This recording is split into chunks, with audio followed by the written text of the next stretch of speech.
Jenis-jenis rumah di Malaysia.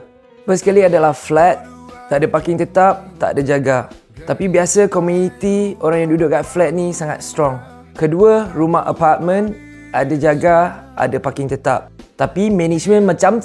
Ketiga adalah kondominium, ada parking tetap, ada swimming pool dan ada security. Tapi yang biasa duduk dekat kondominium ni, dia hanya kenal jiran dia same floor dengan dia je.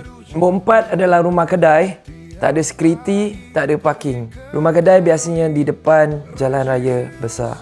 So hari-hari dengan bunyi kereta, dengan bunyi motor. Next, kita ada teras. Korang ada jiran kiri dan kanan, dia bersambung. Seterusnya ada semi-D. Antara kiri atau kanan korang je yang ada rumah bersambung. Next is bungalow sendiri. Bungalow jangan cakap lah, rumah berjuta-juta. Dan last sekali adalah townhouse. Maksud townhouse ni adalah satu bangunan, maybe ada 2 ke 3 jiran.